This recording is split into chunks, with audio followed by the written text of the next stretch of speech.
Good evening, guys. It's James Bowen here for the Apex podcast. I'm here with Elliot once again. How's it going? And this week we have so much to talk about. Like European football this week was on another level, hmm especially with the great Real Madrid losing 4-1 to Valencia due to 3 penalty kicks called from VAR against Real Madrid. That's insanity. Like the number one team supposedly accused of having favoritism from VAR, Yeah. suffering at the hands of. What are your opinions, Elliot? I mean, it feels like I don't. I mean, Real Madrid, historically speaking, has had the benefits of penalties, and so has Barcelona and others. It sort of feels like now they're like the other teams are getting revenge for that because now Yeah. it seems like they're not getting as many penalties as they used to, and all of a sudden they don't look as good, and they're not doing as well in the league. I'm not saying that they're not great, but at the same time, I feel like some of the other teams in the league are capable of winning games, in a more traditional way, where Yeah. they don't always have to have that penalty. And it's not like one penalty is going to make the difference between 3 points and 1 point, but Mhm. it certainly can. And now you're seeing teams like Athletico Madrid, who just over the last couple of years don't get that many. They get some, but they don't get the same amount of penalties as you would as a Real Madrid or Barcelona get. And it seems like now that they're so reliant on those things, when it goes the other way, it seems Yeah. like they struggle in a different way. Because when you go into a game thinking, oh yeah, we're gonna get at least one goal because we're gonna get that penalty. Now going the opposite way, I don't know. I just think it's kind of it's just it's just the way things go. Eventually, things turn on to be something else, and your favoritism isn't as favorite, I guess. Yeah. But not to mention, I read a stat. So like every single Real Madrid defender was at fault for the penalties. Varane for the own goal. So everyone's equally at fault for this result, regardless of Ramos showing signs of being a world-class defender. Yeah. How on earth can you concede 4 goals to Valencia? Like I can understand if it was a Bayern Munich or Liverpool, Yeah, but I mean, Valencia. right. Valencia was in financial ruins like 3 months ago. They had to sell pretty much all of their players. I think they sold a chunk of them. I know they sold Rodrigo. They sold, I forgot what his name is. He went to Villarreal, I think, and a whole bunch of other ones. And Oh, Danny Parejo, you're thinking of the yeah, captain. yes, they sold everybody. So 2 points here. Why are they doing so well? Number one, because they got rid of everybody. And number two, and I think they just got rid of someone else too that went to Atletico Madrid. Condabia. Kondogbia. He was from Valencia too, right? Yeah, he's gonna replace Thomas Partey because Right. Lucas Torreira, he's a workhorse, but he's not a No, like-for-like replacement. They He's need too someone short. else. Yeah. Yeah. But there's that, and then first of all, it's like I don't understand how they're being. And I didn't expect them to get relegated, but I thought they were going to finish like 15th, between 13th and 15th, just because if you sell your entire team or the key parts, it's hard to reestablish that, and they're too good to go down based on some of the players that they do have. But the fact that they're doing well is actually very surprising to me. And secondly, it just shows how Real Madrid has kind of fallen. They're just not the giant that they're used to. And I know they got some wins in the Champions League. They beat Inter this last week in the Champions League, but I don't think you can say, okay, that's a quality win. But if Lautaro Martinez doesn't hit the post, they probably don't win that game.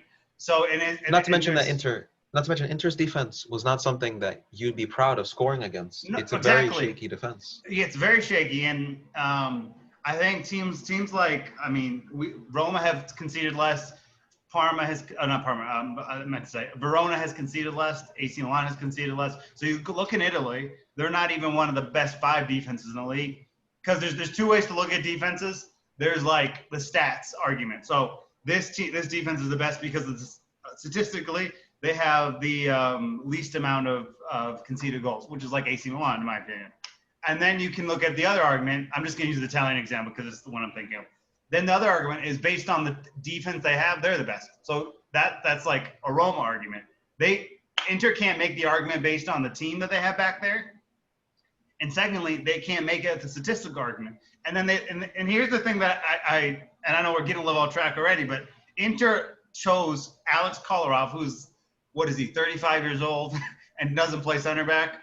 And they're using him as center back. That's the first problem. The second problem is they had an opportunity to sign Max Kambula, or at least that was reported that this was before Roma went in for him, and they wanted him instead. and then Roma got him for 30 million and been fantastic. And then Kolarov has been at fault for most of the goals. So it's just like Real Madrid beating that defense isn't one of those things where it's like, oh, good job.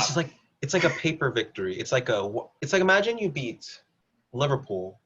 Do you remember when Aston Villa beat Liverpool 5-0, but it was their reserve team? Yeah. Last season? That's exactly what it was. Now, I'm not saying Inter played the reserve team, but it's not like... Or a better example is Liverpool versus Aston Villa this season. Yeah. Because Liverpool were missing some pieces, and Aston Villa was playing at relatively full strength. So that's what... I don't know. I think that's kind of similar in that sense because... Yeah. You can make that argument. Real Madrid, this Champions League and the league so far, it's making them look bad already. And it's like, how good are they really? And I don't know how you feel about this, but I'm not happy that Real Madrid isn't doing well. But it's sort of justifying everything I've ever said about Zidane.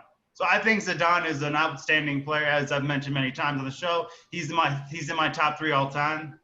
But I think as a manager, he's been a product of his environment because if you look back, okay, so Zidane wins one of these Champions Leagues for they wouldn't if someone else was in there, they wouldn't have won all the 3, but Zidane won them one. So I'll give him credit, and he won the league title last year, but La Liga has weakened the last couple of years.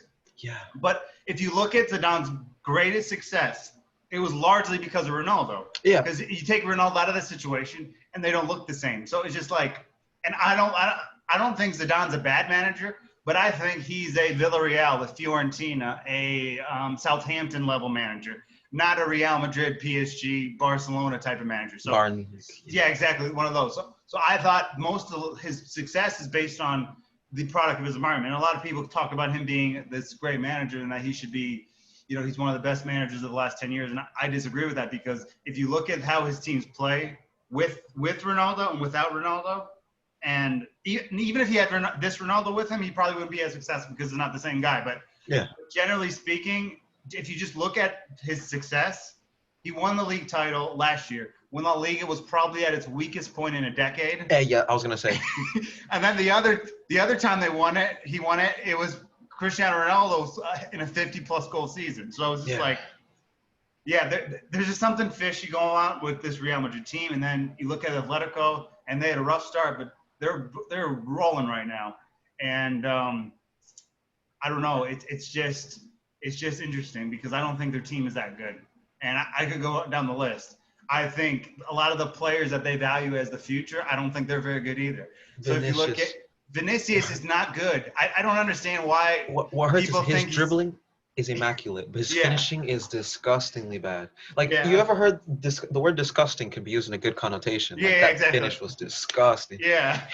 When I say that, if I was eating and I saw Vinicius Jr. shoot the ball, I would be disgusted by it. It's so bad. And I don't understand if it's either like he doesn't practice or does he get nervous? But like, it genuinely just looks like he can't do it. It won't be something I'll say this. Rodrigo is a way better talent. It's not even close. He's so much like I think Rodrigo's problem is he's not getting enough game time because obviously Rodrigo doesn't breach the conversation of the best youngsters. I could think of 7 or 8 youngsters on top of my head before I even think of him. But based on in terms of where he is, he's in a good place. He's really young. He's much more talented. He's a higher ceiling than anybody there. You can look at Morial, who just went to Roma, and he's not been fantastic or anything, but I think he has a bit bigger ceiling than Vinicius, and so does Jovic. So if you look at all the young players at Real Madrid, Vinicius gets the most game time, but is by far the worst. Yeah, so it's like, what's going on here? Imagine Rodrigo at like a Real Betis or something like that. Yeah, he would do damage. He'd be like Danielson or. Not Balotelli. I'm thinking of one of these midfielders that used to play for Brazil in the 2002 World Cup, and he was really good. He was an attacking midfielder. Yeah. But I can't name him off the top of my head. Not Rivaldo though. But he, on his own, in a small team, was amazing. With other superstars, even better, but just not as much. And so what I mean by Rodrigo is like, if he wants to win trophies, he'll stay at Real Madrid. But if you want to be a legend, go to a team that's maybe smaller in stature, lets you grow, and then come back to Real Madrid. Look, Mbappe. One thing I do want to say about Mbappe, not to get off topic, but what if he had gone to Real Madrid with Ronaldo still there? Yeah. would it have been a bit of an obstacle or hindrance? He waited. He was patient. He became a world-class player. Mhm. We now, when you hear Mbappe and other young players, Yeah. I know we all love Felix, right? Yeah. But bar him, like Mbappe stands alone, or at least he's near the top of the Yes, best young talents. but and this is something I wanted to bring up. This is why I see Felix as a higher ceiling, and this is why I see Holland as a higher ceiling. I think those are the only two I can think of Mhm. because I think so. Mbappe is, and let me just preface this: Mbappe is world class. If he Yeah, can stay at this level for the next 10 years, it's going to be unbelievable. But I don't think, and this is my opinion, and I like Mbappe. It's nothing personal, same. but I think Mbappe has already reached his ceiling. And I know that sounds crazy because he's 20-something years old, but based on the fact that he hit the ground running at such a high pace, and he was at that first year at PSG. I'll let you respond in a second. I just want to get the last point across. He was so amazing. He had that another season. He was great, and then you look at the Champions League games he's in, and he's digressing in the in important Champions League games, and everything that his numbers are going down slightly. I mean, he's still world class, and I'm not the level where he's at is unreal. But when I see Mbappe, I know what I'm getting, and I know what I'm seeing. Where I see Felix or Holland, I don't know how good they are. I don't know how good they can be. I know. They look hungrier. Yes. So my thing is with Mbappe is I think, and on my other podcast I had Jack on, and he's one of Mbappe's harshest critics, as am I. And he even questioned this. So it's not. But my point is because it's just like, and I talked about this a few weeks ago. There's certain players who have that something extra that can take that next step to reach that level. I'm not sure he has that something extra. I think he's so talented. He can do all these amazing things, and he's world class. And don't misconstrue what I'm saying.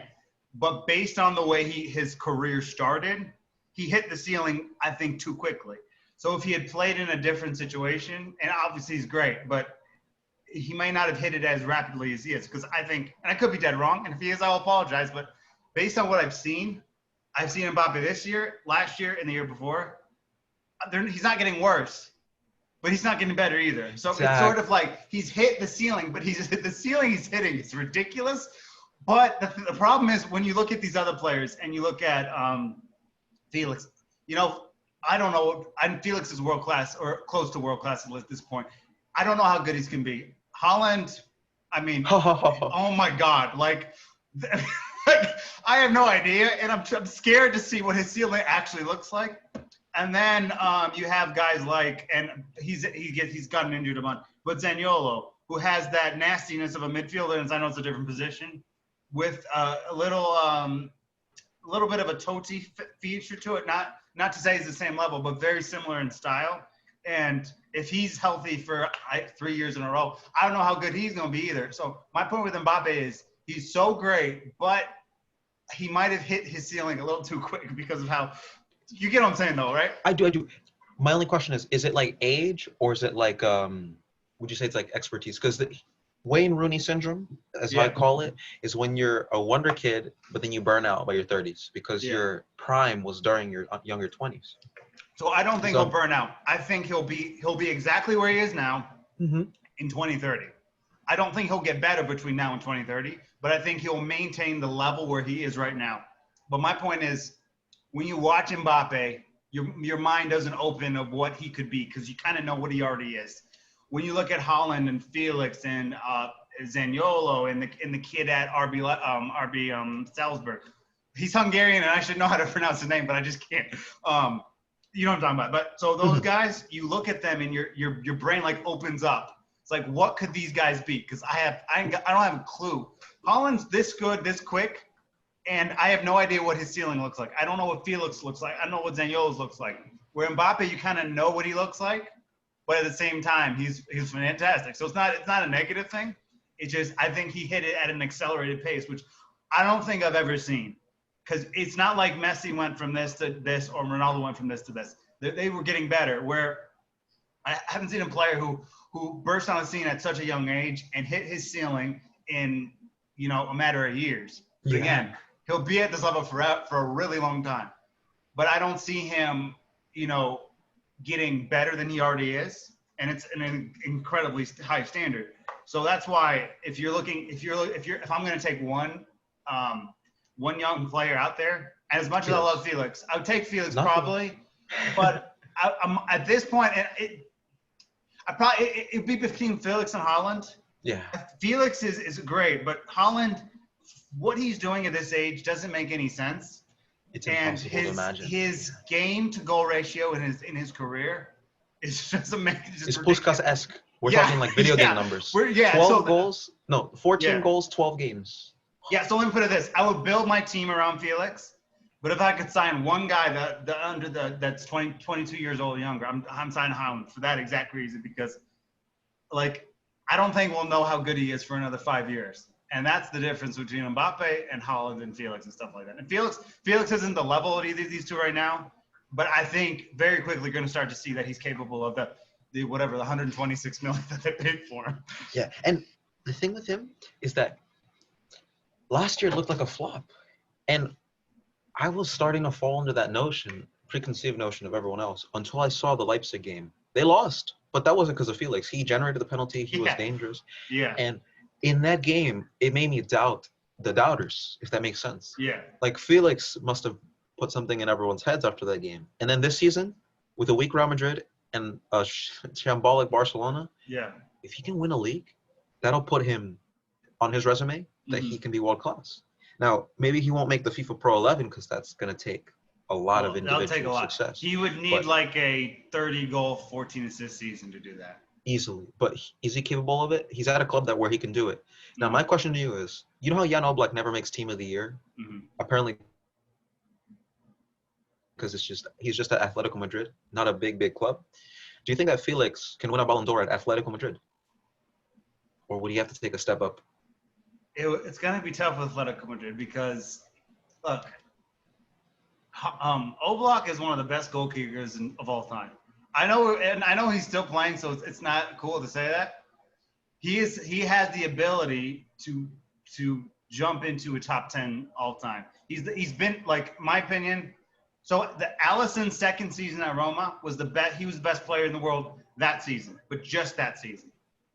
If you take that out, Oblak has been the best goalkeeper in the world for the last 5 years, and I respect Alisson and anyone else who you want to put in that class.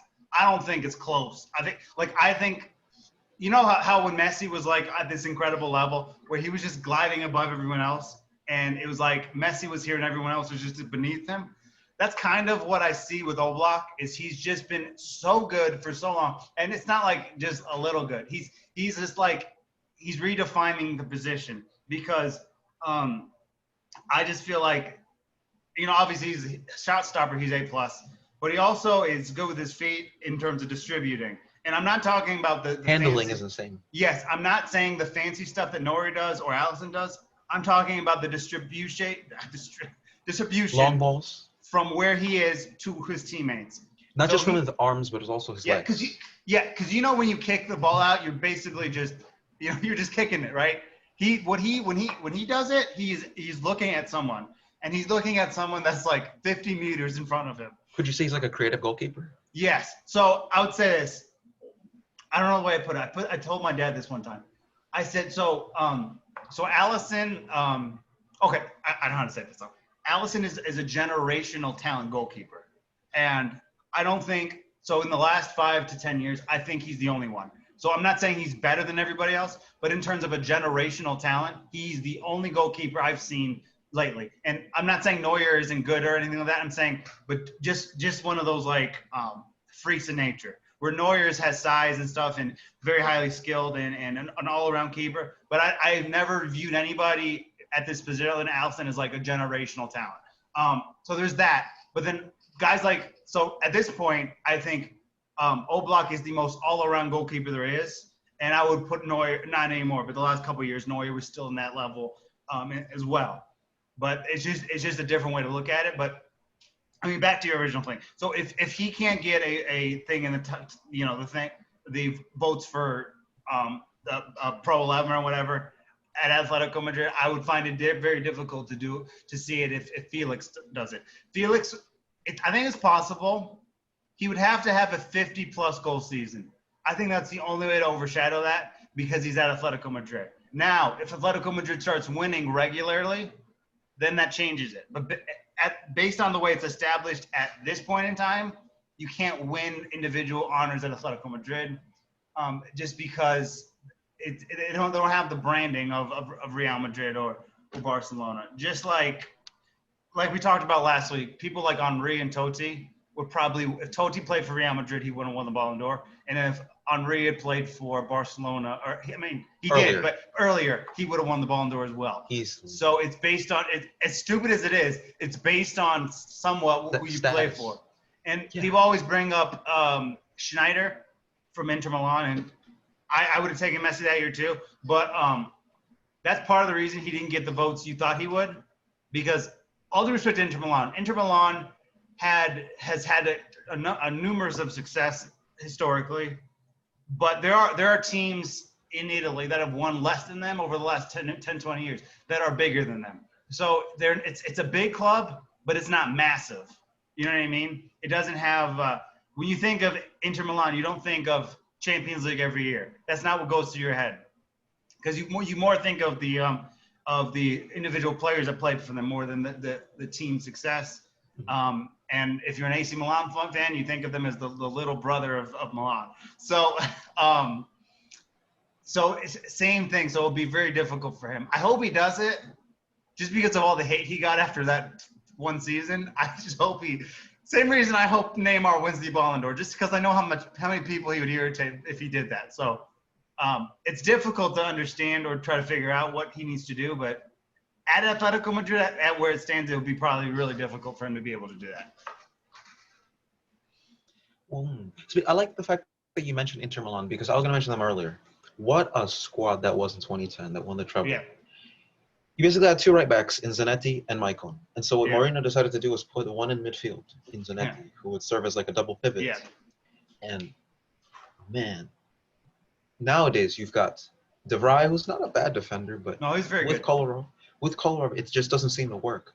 Like, do you think they'll ever reach those heights ever again, or was that a once in a lifetime kind of thing? Look, you can look up the historical points of Inter Milan. They have trophies, good for them. It's more to be big club. It's more than just that. And they had that one year they won the Champions League, but look, there are teams who haven't won or not even probably won't win for a long time that are bigger than them. My opinion, Torino's a bigger club than Inter, just because of Grande Torino. The way you qualify someone as a big club and not a big club, there are different qualifications for different situations. In Inter, you have to win on a regular basis. You can't be out of the Champions League for more than a couple of years, right? So I would say that Torino's bigger. I would say Roma's bigger, and here's why Roma's bigger. And I know they haven't won in a long time. Totti and De Rossi are basically they're one of the three players that represent Italian football. You got Buffon, you got Totti, you got De Rossi, you have Del Piero, people like that. So there's a very short list of people. Then it's the city they play in. It's the atmosphere of the past and the Olimpico, some of the other historical players who have played there.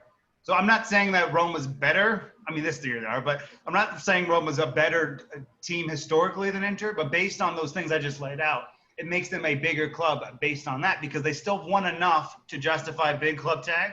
And then you add Totti and De Rossi and Capello into that, and then you have guys like Angelotti, who was a player there and then had successful outside of that. So I don't think Inter can do it, but they would have to allow me to take care of their transfers for them, because their policy is bad. And I know on our other show, Danielle is always throwing shade at the sporting director, because they're making these moves that are not logical on any standpoint. And I don't know if Conte is signing off on these, but Conte, whether it's his fault or not, he's gonna lose his job based on the summer that they just had, in my opinion. So I don't really ever think they'll get there eventually, but I think it's gonna be. I think if they don't win it this year, I think Roma and Napoli will both win a Scudetto before they win another one. If they don't win it this year. If Inter win it this year, they win it this year. But if they don't win it this year, those two teams will lift the Scudetto in Italy before Inter does, and that's just the way I'm doing, because you look at Roma and how they're set up, young with proven winners with leadership. Napoli's got a lot of young, a lot of veterans, and a lot of other things. So those two teams are set up better to win the title before Inter does. So I think Inter have to win it this year. If they don't, I don't care who they hire. They can hire Allegri for all I care. It will be very difficult for them to overcome that unless they do one of these things where they just sell everybody and then regroup it. You keep Lukaku, you keep Martinez, you keep De Vrij, and then you sell everyone else, Umbrella, and then you try to put it together. But the problem, what I see with Inter now, is there are 5 big teams in that Barella are interested in signing him this summer. I think 3 of them he would consider. He's not going. Oh, so man, and this is just according to report, so I'm not breaking news here. It's Arsenal, Manchester United, Barcelona, Liverpool, and Atletico Madrid. So Atletico Madrid, the one that I see from that is Liverpool. If you put him with Thiago, you create a dynasty. You'd have to sell some pieces to do that, but again, I'm just concerned that he won't be there after next year if they don't prove that because he's the only functioning piece of their entire midfield. He's not going to want to stay next to Vidal for the next 4 or 5 years. You know what I mean? So it's just like, but to answer your initial question, I just don't see them getting back to a place where they're going to be a force to be reckoned with in Italian football. Speaking of Allegri, he's been removed from a job for a while now. And it also got me thinking. People act like Juventus' exit in the Champions League against Ajax was a total failure. And that his reputation took a big hit because of that. Do you think that's fair criticism? No. In the long answer, no. Short answer, they underestimate Ajax, every single one of them. And I'm talking about from Ronaldo to Szczesny to the directors. They did not respect that they earned their stripes to be there. They thought, this is my opinion, I think they thought that the Real Madrid was a poor side without him. I'm sure Ronaldo feels that after he left. And then they could take advantage of them. But if you look at that game, both the games, in the first leg, Ronaldo scores, literally 60 seconds after the break. Neves scores an equalizer.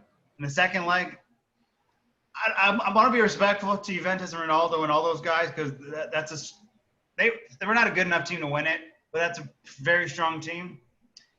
Ajax took advantage of them. They bullied them. Ronaldo gets the goal again, but they were just totally outclassed from start to finish. And if it wasn't for Szczesny, it would have been a bloodbath. Oh God! All due respect to Buffon, if he was in there, they would have been blown off the floor. Honestly, I'm serious. Honestly, it just there was a line that an announcer used in the game against Real Madrid that really resonates. He says Ajax have their foot on the throat of the champions, and I thought that perfectly sort of illustrates the underdog mentality of Ajax. They were mentality monsters that were going to engage in a firing sale over that summer and the next summer. They knew that this team was splitting up, and they played with desperation. So I don't think you can blame Allegri for that. I thought his comments after the loss didn't age well. We were meant to come win the Scudetto, and we did that. I don't think that was the right thing to say, and I think I like Allegri a lot. I think his football can kind of be boring sometimes. He gets results, but I thought that was an ignorant statement based on the fact that when you take the Juventus job, that's not what they're asking. They can do it with you, and they can do it without you. Can you win a Champions League for us? That's what Juventus wants. And fortunately, this season they're not going to get either one. But Allegri's not really at fault. But I think all of them had to take some responsibility for that, based on the way they played and the way they treated the Ajax game, as if they were just going to walk through it. Speaking of that, who do you think is the best fit for Juventus as their manager? Because it is a dysfunctional midfield, and they do have problems in their team. But who do you think, if you could appoint anyone right now, that would be the best fit for them? All right, so I'll say this. When the second they sign Pilrow, it's obvious they're not going to make a change anytime soon. I'm going to kind of go a wild card here. I'm going to say Roberto De Zerbi because you see what he's done with Sassuolo from back to front. Ninth place, sixth place, eighth place. I mean, he's done a phenomenal job with that system.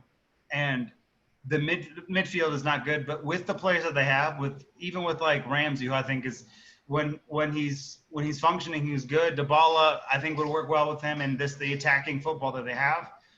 The defense would be a problem if you hired him, but I think if they could up their attack and work on, and they have a good defenders with DeLay and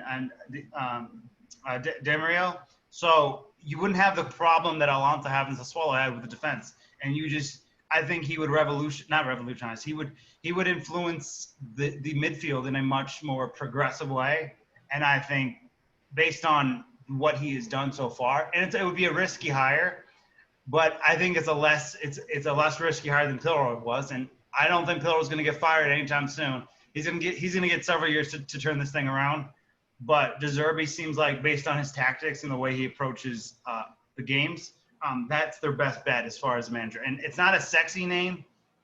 Another one I would consider, and I'm not big on the massive names. I mean, Roma signed Fonseca, and he wasn't a flashy name. He's been brilliant. So I think another one is Marco Rose, who's the coach at Gladbach as well. Those would be my – so just generally speaking, any jobs, those are my two top candidates that I would go for because of what they've been able to do with less, and you give them more weapons to work with. What they're going to do is going to take them to another level. And I think with those two managers specifically, because I don't want them to go back and get Allegri. Pep is not going to leave City, and he's not going to leave for Juventus because I just don't think he'd do that. He still has lots of years in his contract and a team good enough to win the Champions League, and they're doing well in the Champions League, even though in the league they're not doing well. Zidane wouldn't do it. I don't think Pochettino makes sense at Juventus. So there's really not a lot of big names out there. So I'll go with those two under the radar kind of moves for them. Staying in Italy, do you think that the national team will do well in the Euro once they play next year, based on their current squad? Yep, but you will have to piss a certain Ciro Immobile off. As much as I'm messing around here, I do love Ciro Immobile. I just don't like the jersey that he puts on every Sunday. Okay, but the segue, Moise Kean needs to be the starting striker. If you're playing with one striker in the Euros, I don't know what formation Mancini's going to go with, but if it's a one striker system, you play Moise Kean because he has proven at PSG and at Juventus before this, when you have a team that believes in him, he's able to thrive. Champions League debut for PSG, 2 goals. His first start in Ligue 1, 2 goals. In the Leipzig game, an assist, and probably could have scored a couple. And then I think he has just been as consistent as any Italian player. And Immobile is great. His form is great. He's fantastic. So is Belotti. But we've seen these guys put on the Italy jersey and not deliver. I have more trust that Kean can deliver. And the beautiful thing about this is if Kean's not having a great game, you have Immobile and Belotti sitting on the bench to come in for him. And if you're going to play with a 2-striker system, you play with Kean or Immobile or Kean or Belotti, depending on who you trust more in that spot. But if they're going to have any chance, and I think their chances are limited, Kean needs to be basically starting every game, because based on what we've seen at PSG in comparison to a situation where he wasn't believed in, I mean, I think he's the answer. And as he's not a huge name right now, but I think at PSG he'll have the capabilities of becoming the player that we thought he was going to be when after that one season at Juventus. But who do you genuinely think is going to win the Euro, though? If Italy don't go all the way, I'll probably say Belgium. Do you think that they can only disappoint us by not winning the whole thing? Yeah. Do you think anything less than a victory? You lose in a penalty shootout in the final, I'll give you a break. If you make the semifinal, you lose 5-4 to France, I'll give you a break. But if you go in the semifinal and get boat raced, or you go to the final and get humiliated. It's not good enough for me. That team is too good not to do this. And we've been talking about the golden generation of Belgian football for about 10 years, okay? So, we've given them more time than they deserve. They just need to deliver. And France has cracks. So it's not like France is just so superior that no one else is going to have a shot. It's just it's the France, and I still think the Netherlands have a shot even without Van Dijk. But Belgium needs to close the deal. I don't think England's very good. There's not that many teams in this competition that really would scare me. But Belgium has to be the favorite. France is the favorites because they won the World Cup. But outside of that, Belgium should be, at worst, losing in a competitive final. Because if they don't, it's just not good enough. Maybe even, and I don't know how. I would say they're in the. So I think Belgium are. I don't know how to put this without being. So I like Spain's individual pieces. I like Belgium's individual pieces. I think they're kind of Spain with a little bit more talent, just not individually, but just generally speaking as a unit. Because I just feel like they have too many individual players to not deliver, and if you come together as a team and I think they should be able to win the final. But if they don't, their manager should be fired on the spot if they're not able to deliver. That's just me. And do you think it'll make or break them? Do you think if they don't win, that they don't have hope in the World Cup to be able to redeem themselves? If they don't win the Euros, Mm-hmm. Lukaku, De Bruyne, Hazard will finish their careers without winning anything with their national team. I think so, because it's make or break. Because, look, we've been talking about the golden generation of Belgium for 5 years. When we talk about golden generation, it's usually like a 2-year thing. They still have players through the ranks that are excelling.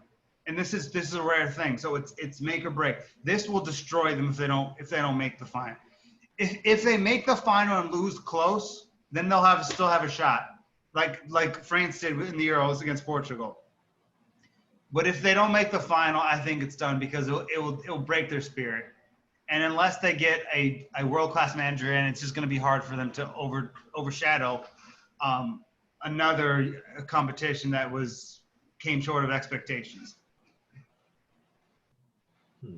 Speaking of coming short on expectations, so I was rewatching Bayer Leverkusen's golden season / cursed season when they went to 3 finals. Technically, one being the final day of the Bundesliga season where they lost, and then the Champions League final, which they lost, and then the Cup final, which no one remembers, but they also lost. Yeah. Do you think making the finals and not winning them is worse than having like a bad season but winning like a Mickey Mouse trophy, like maybe like a EFL Cup or something?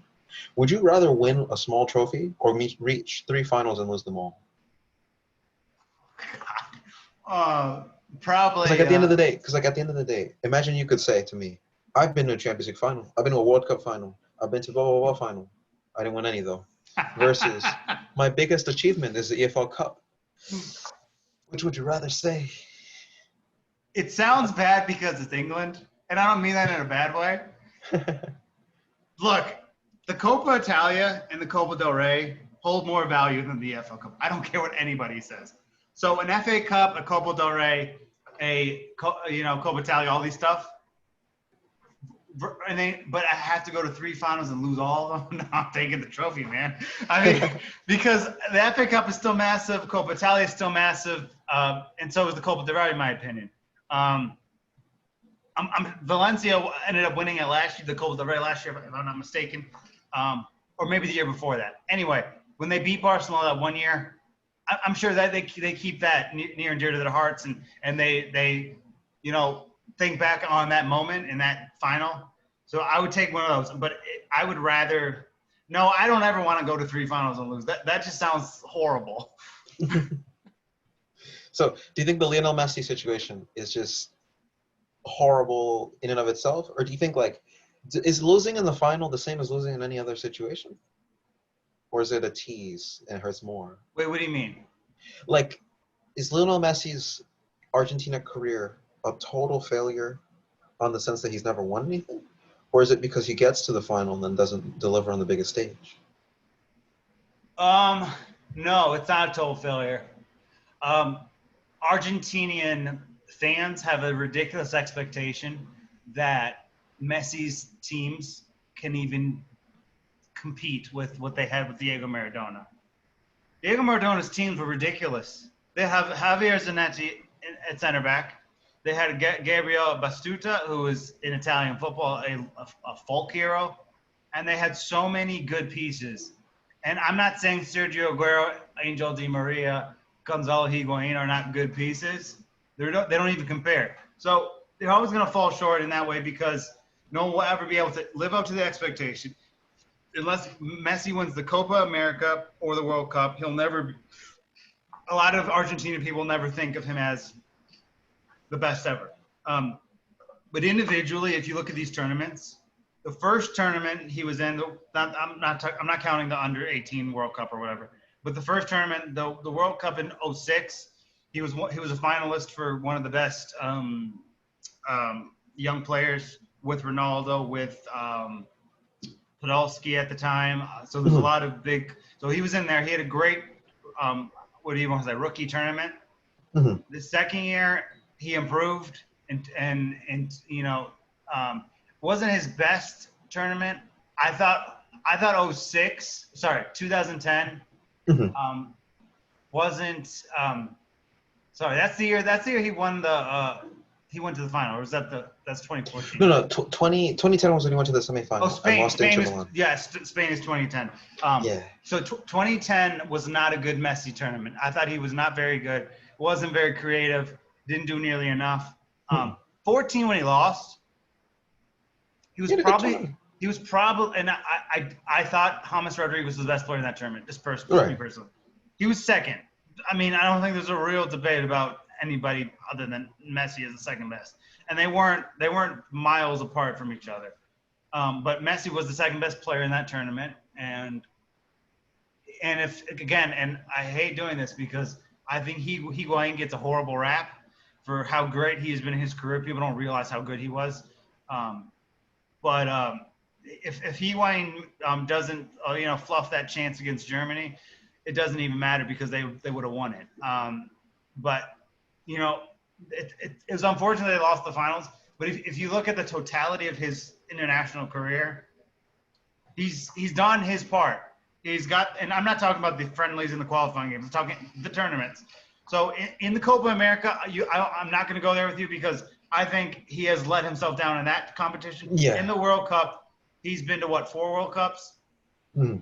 He's only been bad in 1. And he's been one of the best players in pretty much the rest of them. And his goals in the World Cup is a good and then he scored in big games. He scored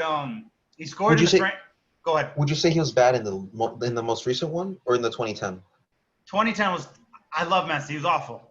Yeah, he was terrible. He was terrible in 2010. He didn't have I don't think he had a goal or an assist. Nope. And they got railed by Germany in the quarterfinals. 4-0, yeah. And as for 2018, he had a bad tournament though. He scored 1 goal. Yeah, but he gets it back because of the way he played against France. Yeah, he played away. He played really well. You can't say that he had a bad tournament. It wasn't up to his usual standards. Yeah, that's the thing with Messi. You see, we're so used to seeing this outrageous player that when you don't see it, you can't believe it, and then you're just frustrated. You're like, that was bad. Yeah, it's like it's still better than anyone else's. Yeah. Bad. Only 37 goals. Oh, Messi's finished. He didn't get 50 this year. Yeah. But no, Messi. But you know what? You can say whatever you want about Messi. Has it been overly successful? No. Has he been horrible? No. He's been very, very good, just not great. And Ronaldo won the Euros. I get that. You can say the same thing about Ronaldo. So you can have this exact same conversation about how Ronaldo failed to deliver for his Portugal team. And I know people talk about the 2016. And, maybe he was so motivational locker room that Eder just went out there and got the winner. But he had no influence on the final. And yes, he played well in the semifinal against Wales, and he But you have to remember, the service he got in both of his goals in the semifinal were superb. I'm not saying he would have scored regardless, but still, if you look at both Messi and Ronaldo have failed to live up to the expectations. And then you have Thomas Muller, who I think we all think is world class and one of the best players in the world and one of the best players of his generation. He's not at the level of Leo Messi and Cristiano Ronaldo, but he's so much in these tournaments. He's way better. It's not even close. When he was like 25, he already had like 10 World Cup goals. So I think Messi and Ronaldo both shrunk in these competitions, and people that want to make that a deterrent for the GOAT conversation, they can do that. I'm not going to, because it's not about that. But I mean, they both come up short in those big moments, wearing the Portugal shirt and the Argentina shirt. And the only reason we crush them for it is because they play for Portugal and Argentina. It's not like it's Venezuela and the Czech Republic. Because if Messi plays for Venezuela, we're not talking about this. And if Ronaldo plays for the Czech Republic, we're not talking about this, because the expectation is not for them to take it to the level, which is why, in a weird way, Haaland is actually in an interesting space, because his team is not going to be good enough to make a lot of tournaments, and we won't be able to take that against him because of the rest of it. But because of the countries they play for, they just our expectations are high, and they haven't been able to live up to it in those moments. Do you think that that's what brings them down a notch and brings it down up? Do you think Ronaldinho and some of these legends, or Cruyff even, on the international front, made a World Cup final in '74, I believe? Yeah. Cruyff's one World Cup is better than Messi and Ronaldo's careers. Combined in the international. Despite the fact that he didn't win it, but he went to the final. You can even say, to go even further back, Puskás in that one World Cup, even though he missed like 2 or 3 games, still was probably better than both of them. And his running mate, Kovic, was better than both of them. I think I mispronounced that, but was better than both of their careers as well. He had 8. I think he had 8 goals in 11 games in the World Cup without the best player in the world at the time. So that reminds me of Jules Fontaine, where it's like the goal to game ratio is insanity, and it's not just 5 goals against a plumber team. These were consistently the best teams to get to the final. They were 2-0 up, I believe, in that game. Mm-hmm. And then there's a theory. I know that we have a different, hypothesis, but it was that Germany's national team got new boots because of Adidas or Adis Dressler or whatever his name is. That's the fairy tale of it. Mm-hmm. Yeah.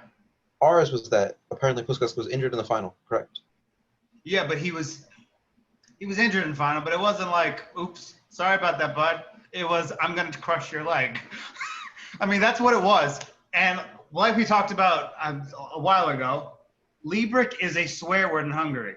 It is something you say to your kids when they're misbehaving. It's what you say to somebody when they're angry. It has become a vicious cycle, not because he got injured, because players are going to get injured. It's because he decided to do that. It was his word that he just, he had an issue with Puskás saying that he's going to dribble all around him or whatever, because Liebrecht was a Hungarian-speaking German, and based on the way he said that, and I'm not saying, if I was playing and someone said, I'm going to dribble all around you and make you look foolish, I probably wouldn't be happy either.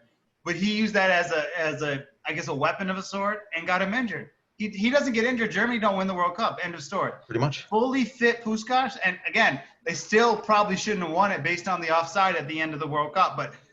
But based on everything else, it's a totally different story if that doesn't happen. Which is so there's guys like that who have better careers. I would much rather have Puskás' international career than Ronaldo or Messi's. Even though Ronaldo has the Euros and Messi, whatever. But yeah, you can say Cruyff. You can even say some of Bergkamp even. There's so many different players who I think have worked better at that level. But again, I think if you're one of those people who are going to take that against them, they're probably not your number one. You probably have someone like Maradona number one. But I just think it was impossible to live up to the expectations, and they underwhelmed even beyond that. So it's complicated, but it's we have to be truthful, and the truth is that those two haven't been able to do that. So now speaking of like the current events, today AC Milan drew 2-2 with a 93rd minute equalizer from Ibrahimovic. He also skied a penalty earlier in the match. Now, I know that as a big Roma supporter, you must be happy that Milan dropped points. But what do you think this tells us about the landscape of Serie A, especially with Inter drawing, Juventus drawing, and then Lazio obviously getting that 95th minute equalizer? Well, first of all, I would love to get whatever contract Lazio have with extra time, because it seems like every time they get, like, if you look back the last 2 years, and I'll answer your question in a second, but I just have to get this out. They get like 7 minutes of extra time, 9 minutes of extra time, when there's nothing to justify that much time. And then there'll be like 6 or 8 tackles at the end of a Roma game, and we get 3 minutes. It is ridiculous how much. Okay, Lazio does, whatever you want to say, but yeah. So I think the entire, not just Serie A, the Bundesliga. I mean, it's just taking everyone a while to get back into that quality they had last year because of the pandemic and because of other things. But I think, and I look at this a different way than a lot of people do. I think that the fact that, that this is happening in Serie A is actually, it is a strength of the league, not a weakness, because it shows that you have to be on your A game no matter what. If you're a Premier League fan, a La Liga fan, or whatever, and you're watching and you see AC Milan drew to Hellas Verona, you're making a joke about how the league's poor. Hellas Verona went from promotion to a top 9 team last year. They're going to finish in the top 10 again. They lost Kumbula. They lost the defender on Fiorentina. They lost every, like, 3 or 4 players to big teams they're still being able to handle.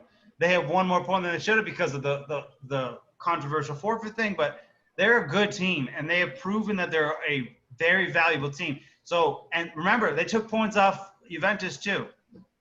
They took points off Juventus, and they took points off AC Milan. So I think it is a strength of the league. Obviously, Milan,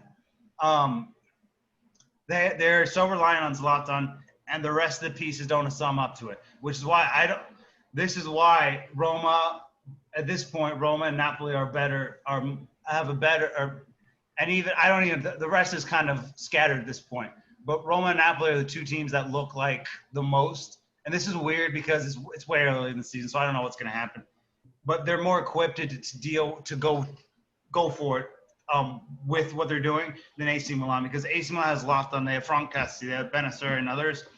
But they're missing pieces, where Napoli is literally missing 1 piece, and Roma is only really missing Zaniolo to come back from injury, and maybe adding El Shaarawy. So the completed works of those 2 teams are just better. So even if Milan had taken all the points tonight, I still think the juice is going to run out. And I would love to see Milan continue to push like this, but it doesn't seem like this is possible for them to do what a lot of their fans are thinking they can do. They're a good team, not a great team, but they got a great run, and they have a great leader who's influencing the rest of the team. Where Roma has a better defense, has a better midfield, has better attack. The difference is AC Milan has Zlatan, and that is influencing their basically the success that they're having. And Napoli's been hit or miss, but still back to front have better players. It's just AC Milan is having a really fantastic run of form, and that's why they are where they are. But I don't see this as a bad thing for Serie A. I think it's a great thing, because we don't have a clue who's winning it, and that's what makes football beautiful. It's not like in the Premier League for years past where it was like City or Liverpool, and you look at La Liga with it's either Real Madrid or Barcelona. We don't have a clue who's winning it in Italy, and literally all the cards are on the table. It's up for 3 to 4 teams, maybe even up to 5 teams can win it. And this is what makes Serie A one of the best leagues in the world. I still think the Bundesliga is slightly better, but it's not far behind based on the fact that this race is wide open. Sure. And not to mention, it's only starting. Like, it's 38 games, I suppose, if COVID doesn't change anything. Yeah. Which it shouldn't. No, it shouldn't, because people are going in and going out and going in and going out. They're not losing enough people for us to go to that direction. Perfect. Speaking of that, today in the Premier League, as I mentioned, 38 game seasons, Liverpool played against Manchester City, and Kevin De Bruyne missed a penalty. Now, people were slating him, but does that change any fact that he's still the best midfielder in the world? To come back to the missed a penalty? Yeah, the fact that Kevin De Bruyne missed a penalty in such a crucial game, like you can't go from best best midfielder in the world to not just based on one decision. But certain fans want to push that sort of narrative. Do you think if that becomes more of a consistent thing that we can start to doubt him? I mean, I think the bigger issue. Same with Van Dijk. Okay, that's fair. The bigger issue is, why is he taking penalties? He's not even. Was Sergio Aguero playing? No, Gabriel Jesus was in his place. Okay, so personally, I don't think De Bruyne is especially good at penalties. That's not saying he's not a fantastic player. I just think penalties should not be his thing. I think Jesus takes better penalties. I think Sterling takes better penalties, and I think Bernardo Silva takes better penalties. So I get that he wants to be the guy to bring it home, but I don't think it means much of anything. He's still the best midfielder in the world, at least from my viewpoint. And I don't think it changes anything, but I just think he shouldn't be the one taking penalties. That's my only issue with it. But equally, Liverpool probably should have put the game away before that. So I thought Liverpool were a little better in that game and could have gotten all the points, at least at this point. But I don't think missing a penalty makes you not a great player, because a penalty it's football, but it's not football. It's football in the sense that it's part of the game, but it's not because it's a singular act. It's just, you're basically blasting the ball from 10, 12 yards out. And I know guys like Ronaldo are really special at that. I think Lukaku is really good at that. But, and that's going to sound bad, but I just don't think it takes a lot of skill, because you can be a good penalty taker and not be playing football. I'm sure there's somebody out there who can bury any penalty against the professional. Balotelli. No, I'm kidding. But no, you know what I'm saying though? Yeah. So, I mean, I was a penalty taker when I played, and I honestly think I could score penalties against professional goalkeepers, because I don't think penalties, and I'm not saying that I'm amazing or anything like that, but I think penalties are like, it's a coin flip. If I take a penalty and Oblak is standing in goal and he picks the incorrect direction, it doesn't matter that I'm not a professional. I'm still gonna score if he picks him correctly or is a second late. So it's just, the penalty is a skill, but it's not a deterrent to greatness. So I just think that this is what I've always said. Like, when you're counting the golden boot or golden shoe for a European shoe, take penalties out, because that's not telling you the story. Because a lot of people can score penalties. Not a lot of people can score free kicks. Not a lot of people can go one side of the field to the other, beating 6 guys and putting them back in the net. So the penalty thing is it's just part of the game, but it's not something that makes somebody great or not great based on the result of that. I just hinted at Balotelli just now. Like, I'm actually watching footage of him score this crazy goal against Bologna back in the day. Why do you think he declined so fast? He was the best young striker in 2010, alongside Pato, and now he's just a reserve. And even the Liverpool stint took a huge hit on his international reputation.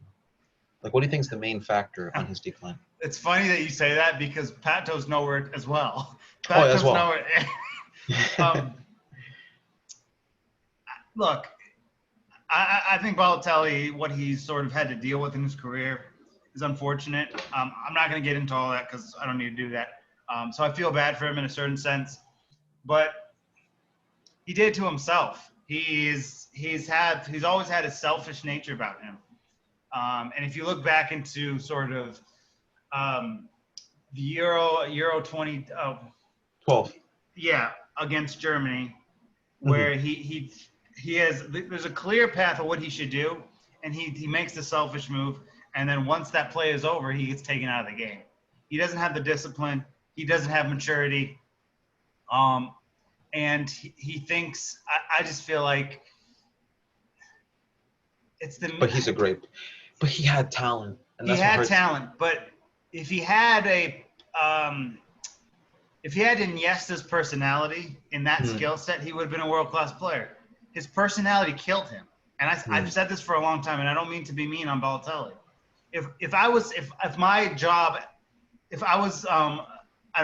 sporting director at Lazio and I was trying to find the perfect player to ruin any chances of success, I would sign Balotelli, because I personally believe that he rips apart a locker room internally. And people continue to tell me, there's a guy on Twitter who always tries to say that I'm a hater of Balotelli. He's not Serie A level. He is MLS, Czech Republic, Romania. I mean, if he signed for Cluj, I'd be over the moon. I think that'd be great. But he went from being this amazing thing to nothing. And Pato is just unfortunate, because I don't know if it's completely his fault, because he didn't have like any issues maturity-wise and being a teammate guy that Balotelli does. But Balotelli just never – he always seemed to clash with everyone. And he doesn't have the discipline, and he doesn't have the football intelligence. His football intelligence actually isn't that high. It was just he was such a gifted player. And to preface this point, I'm going to talk about this. So Mourinho, when he was at there's a story that Mourinho tells about when he was at Inter Milan, and Milito was injured. He didn't have another striker, and it was just Balotelli. He had a yellow card at halftime. You probably know the story. Yes, he spends the entire team talk at halftime trying to say, Mauro, I can't change you. So this, that, the other thing. I have one striker. If someone does something, don't react. Don't go to tackle. It's too risky. This, that, the other thing. And then minute 46, he gets the yellow card and gets sent off. And it's a funny story, but it highlights what's wrong with Mario Balotelli, because we all wanted him to be great, but it just didn't happen because he didn't allow it to happen. And I'm as sad as that may be, that is the best way you can phrase what has happened in his career. He allowed his career to be what it is. And unfortunately, there's unfortunate such stuff that happens, but end point is he did this to himself. And it's just an unfortunate thing for everyone because of what he could have become. It's sad, but I guess it's a lesson for everyone, because there's a story on Ronaldo Nazario where he tells Pato, do you want to be a Christian boy like Kaká, or do you want to be like a rock star like me? And I think that's what happened to Pato, ironically, that we mentioned him, to his career as well.